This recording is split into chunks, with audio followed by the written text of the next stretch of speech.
जय हिंद साथियों, आप सभी का स्वागत है हमारे YouTube चैनल द आर के क्लासेस में। उम्मीद है आप सभी मस्त होंगे और अपने अपनी पढ़ाई में जरूर व्यस्त होंगे। तो आज हम बात करने वाले हैं क्लास 10th के एक महत्वपूर्ण टॉपिक अपरिमेय संख्या कैसे सिद्ध करें।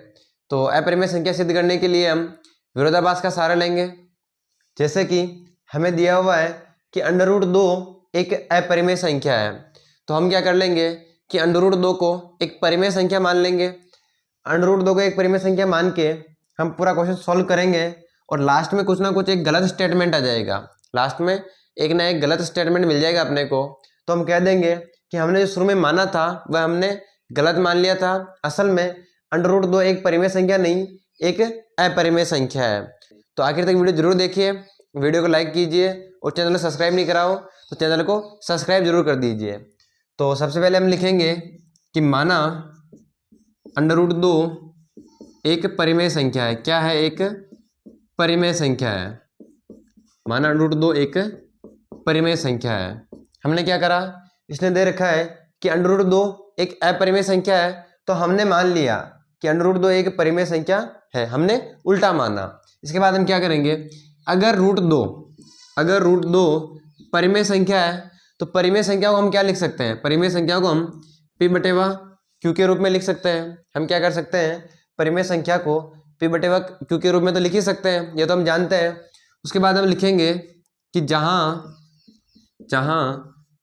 P व Q सह अभाज्य संख्याएं हैं। क्या है? सह अभाज्य संख्याएं हैं। सह अभाज्य संख्याएं हैं तथा Q बराबर नहीं है 0 के। Q क्या नहीं है? 0 के बराबर नहीं है। Q नहीं यानी Q नीचे है, ये अंश बटेवा हर। अगर नीचे हर 0 बन गया तो आंसर हमेशा क्या आता है? अनंत। और अनंत हम नहीं जानते कि कितना होता है, इसलिए हम नीचे कभी 0 नहीं लेंगे। बाकी ऊपर आप 0 ले सकते हैं, नीचे कभी 0 नहीं लेंगे। और हमने एक बात और लिखी कि P और Q क्या है? सह अभाज्य संख्याएं। सह अभाज्य संख्याएं किन्हें बोलते हैं? सह अभाज्य संख्याएं उन्हें बोलते हैं जिनका HCF कितना आता है? 1। जिनका HCF कितना आता है? 1। HCF 1 आने का मतलब है कि उन संख्याओं में कुछ भी कॉमन नहीं है। जैसे कि हम ले सकते हैं 2 और 5, तो 2 और 5 दोनों में कुछ कॉमन नहीं है, किसी भी कॉमन संख्या के इनमें भाग नहीं जा रहा है। 2 में किसका भाग जाता है? 2 में सिर्फ 2 का भाग जाता है, 1 का भाग सभी में जाता है, 1 का भाग तो सब संख्याओं में जाता है। तो 2 में सिर्फ 2 का भाग जाता है, 5 में सिर्फ 5 का भाग जाता है। दोनों में ऐसी कोई संख्या नहीं है जिसका समान भाग जाता हो। जैसे हम एक और उदाहरण ले सकते हैं, हम ले सकते हैं 7 और 19। 7 में सिर्फ 7 का भाग जाता है, 19 में सिर्फ 19 का भाग जाता है। इन दोनों संख्याओं में कुछ भी कॉमन नहीं है, तो इन्हें हम क्या बोलेंगे? इन्हें हम बोलेंगे सह अभाज्य संख्याएं। तो सह अभाज्य संख्याएं आपकी क्लियर हो गई होगी। तो आगे इधर रूट है, हमें क्या करना है? इस रूट को हटाना है। तो रूट के हटाने के लिए हम क्या करेंगे? हम दोनों साइड क्या कर देंगे? वर्ग कर देंगे। तो हम लिखेंगे कि वर्ग करने से क्या हो जाएगा कि स्क्वायर, वर्ग यानी स्क्वायर, तो स्क्वायर से क्या होता है? स्क्वायर से √रूट कैंसिल हो जाता है। हम लिखेंगे कि √2 का भी स्क्वायर बराबर में P/Q का भी स्क्वायर, दोनों का हम वर्ग कर देंगे। अगर आप इधर से रूट हटा रहे हो और वर्ग कर रहे हो तो हमेशा ध्यान रखना कि दोनों साइड वर्ग होगा। अगर आप इधर से रूट हटा रहे हो तो इधर जो भी संख्या होगी उसको भी आपको वर्ग में लिखना पड़ेगा, उसका भी आपको वर्ग करना पड़ेगा। तो यहाँ से क्या आ गया? √2 का स्क्वायर, तो स्क्वायर से क्या होता है? रूट कैंसिल हो जाता है। तो यहाँ पे कितना बचा? यहाँ पे बचा 2। √रूट से स्क्वायर कैंसिल हो गया, बराबर P का स्क्वायर P² बटेवा Q का स्क्वायर Q²। अब एक काम करो, सीधे ही इस Q² को इधर भेज दो और 2 को इधर भेज दो, तो Q² आ जाएगा इधर, बराबर P² की जगह पर बटेवा ये 2 इधर से इधर आ जाएगा।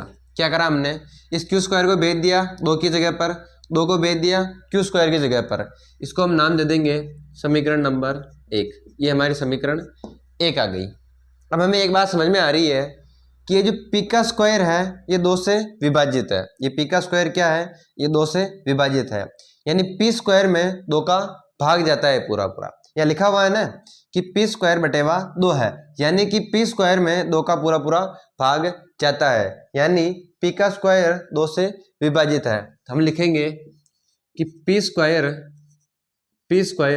2 से विभाजित है। p स्क्वायर क्या है? 2 से विभाजित है। तो हमने लिख दिया कि p स्क्वायर 2 से विभाजित है। तो यहाँ तक हमने आराम से कर लिया है। अब यहाँ पे एक प्रमेय काम आएगा, आपकी किताब में दे रखा है प्रमेय 1.3, उस प्रमेय का हम यूज करेंगे।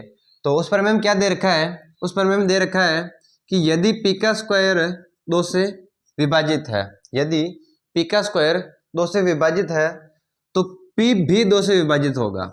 इसका मतलब क्या हुआ?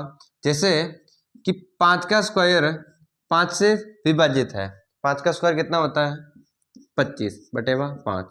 तो 25 से 5 का भाग जाता है पूरा पूरा, यानी अगर 5 का स्क्वायर 5 से विभाजित है तो हम क्या करें कि हम अगर इसका स्क्वायर हटा देंगे ना तो भी ये 5 से विभाजित होगा। ये बात हमारे उस प्रमेय में दे रखी है। क्या बात दे रखी है?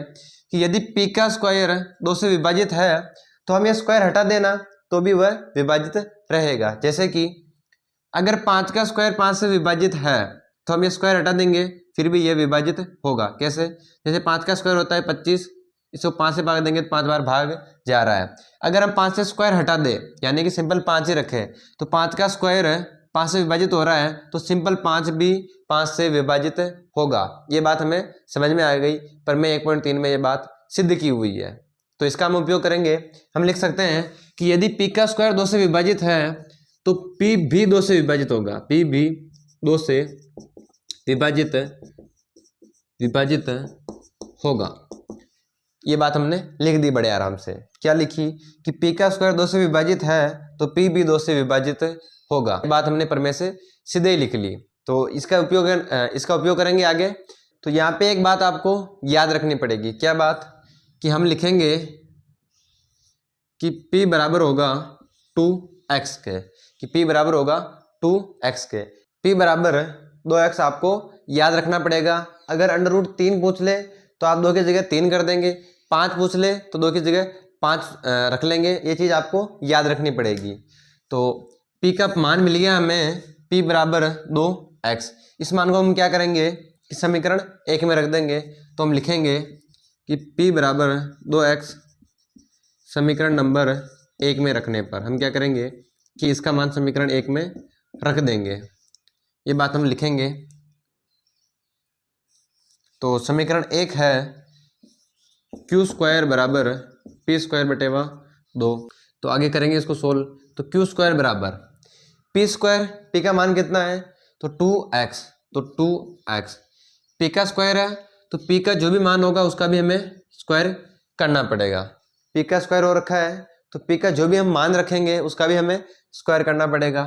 बटेवा में 2 है तो q स्क्वायर बराबर 2 का स्क्वायर 4, x का स्क्वायर x स्क्वायर बटेवा में 2। तो q स्क्वायर बराबर यहाँ से हम लिख सकते हैं, ये 2 के पार से कट रहा है, 2 एकम 2, 2 दूनी 4। तो ऊपर तो बचा 2 और इधर बचा x स्क्वायर और बटेवा में नीचे 1 है, 1 तो हम वैसे ही मान सकते हैं। तो एक ही कोई दिक्कत नहीं है हमें। आगे हम यहाँ से क्या करेंगे कि यहाँ से हम एक्स स्क्वायर का मान निकाल लेंगे। एक्स स्क्वायर का मान कैसे? कि हम एक्स स्क्वायर को रखेंगे इधर, ये क्यू का स्क्वायर पहले से ही है, ये एक्स स्क्वायर के साथ में 2 है, इसको हम क्या करेंगे इधर भेज देंगे। हमें सिर्फ एक्स स्क्वायर का मान चाहिए तो हम इस 2 को क्या करेंगे इधर भेज देंगे। तो ये 2 गुणा में इसके साथ ये इधर किस में आ जाएगा? भाग। किस में आ जाएगा? ये भाग में। इसको हम नाम दे देंगे समीकरण नंबर 2। इसको हम नाम दे देंगे समीकरण नंबर 2। तो यही यहाँ से भी वही लिखना पड़ेगा हमें। यहाँ हमने लिखा था कि p स्क्वायर 2 से विभाजित है, यहाँ भी हम वही लिखेंगे कि q स्क्वायर क्या है? 2 से विभाजित। q स्क्वायर क्या है? तो 2 से विभाजित है। अगर q स्क्वायर 2 से विभाजित है इसका मतलब वह q से भी विभाजित होगा, तो वो q से भी विभाजित है। क्या लिखा हमने कि q स्क्वायर 2 से विभाजित है, इसका मतलब इधर से स्क्वायर हट जाएगा फिर भी वह q से भी विभाजित होगा। ये बात हमने बड़े आराम से लिख ली। अब इसका उपयोग कैसे करेंगे? देखो, हमने शुरू में एक बात लिखी थी कि p और q क्या है? p और q है सह अभाज्य संख्याएं, यानी इनमें किसी भी कॉमन संख्या का भाग नहीं जा सकता है, यानी कि इसमें किसी भी कॉमन संख्या का भाग नहीं जा सकता है। पर आप ध्यान से देखें तो यहाँ पर ये बात उल्टी सिद्ध हो रही है। कैसे? हमने लिखा कि P भी 2 से विभाजित है और Q भी क्या है, 2 से विभाजित है। ये हम लिख सकते हैं 2 से विभाजित है, ये लिखा नहीं, भूल गया मैं। तो P भी 2 से विभाजित है और Q भी 2 से विभाजित है, जो कि असंभव है, हो ही नहीं सकता। है तो हमने माना था कि सहअभाज्य है, यानी इसमें किसी भी कॉमन संख्या का भाग नहीं जाएगा। यहाँ तो उल्टा हो रहा है, P में भी 2 का भाग जा रहा है, Q में भी 2 का भाग जा रहा है, ये तो असंभव है। तो हम लिखेंगे, इधर लिख देता हूं मैं, आपको ये लिखना है, ये लिखना है, इसके बाद मैं इधर कर रहा हूं। अतः विरोधाभास के कारण, अतः विरोधाभास के कारण यह सिद्ध होता है, यह सिद्ध होता है कि √2 है। √2 जो है ये एक परिमेय संख्या नहीं है, ये क्या है, एक अपरिमेय संख्या है। √2 एक अपरिमेय संख्या है। कैसे? हमने माना था कि ये एक परिमेय संख्या है और परिमेय संख्या की जो कंडीशन है वो हमने इस पे अप्लाई करी और लास्ट में जाकर एक गलत बात आ गई, यानी इनमें विरोध उत्पन्न हो रहा है, एक विरोधाभास उत्पन्न हो रहा है। तो हम लिख सकते हैं कि विरोधाभास उत्पन्न हो रहा है, इसी कारण से √2 एक परिमेय संख्या नहीं है, क्या है, एक अपरिमेय संख्या है। तो हमने बड़े आराम से ही इसे अपरिमेय संख्या सिद्ध कर दिया। आप सारे क्वेश्चन इसी प्रकार से कर सकते हैं। अगर √3 पूछ ले तो आपको 2 की जगह क्या करना है, सिर्फ 3 करना है। अगर रूट में 5 पूछ ले तो 2 की जगह क्या करना है, अपने को सिर्फ 5 करना है। सारे क्वेश्चन इसी प्रकार से होंगे। अंडर में अगर पूछ ले, अपरिमेय संख्या पूछ ले तो सारे क्वेश्चन इसी प्रकार से होंगे।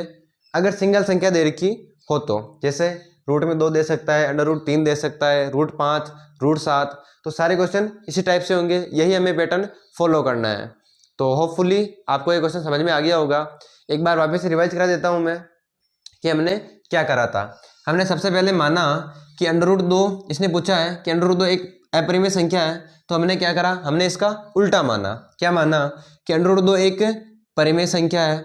अगर परिमेय संख्या है हम इसे क्या कर सकते हैं, P/Q के रूप में लिख सकते हैं, जहां P और Q क्या है, सहअभाज्य संख्या है। सहअभाज्य संख्या का मतलब जिनमें कुछ कॉमन नहीं आता और Q 0 के बराबर नहीं है, ये बात हमने लिखी। फिर हमने दोनों साइड वर्ग करा और इसका रूट हटाया। रूट हटाने के बाद हमने क्या करा, इस Q² को इधर भेज दिया, इस 2 को इधर भेज दिया। फिर हमने लिखा कि P² 2 से विभाज्य है, अतः P भी 2 से विभाज्य होगा। हमने 1.3 प्रमेय की सहायता ली। उसके बाद हमने ये माना, ये चीज़ आपको याद करनी है बस। पूरा जो क्वेश्चन हमने करा आपको सिर्फ ये याद करना है कि P बराबर 2x। अगर यहाँ 3 पूछ ले तो P बराबर 3x, 5 पूछ ले तो P बराबर 5x। बस हमने ये मान उठा के समीकरण 1 में रख दिया। समीकरण 1 में रखने के बाद में हमारे पास में यहाँ तक सॉल्व कर लिया हमने, यहाँ से कट गया। इसके बाद में x² का मान निकाल लिया। x² का मान निकालने के बाद वही सेम चीज़ कि Q² 2 से विभाज्य है, तो लिखा Q² 2 से विभाज्य है, अतः Q भी 2 से विभाज्य होगा।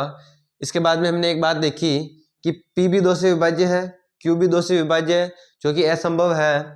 अतः विरोधाभास के कारण ये क्या है, एक अपरिमेय संख्या सिद्ध होती है।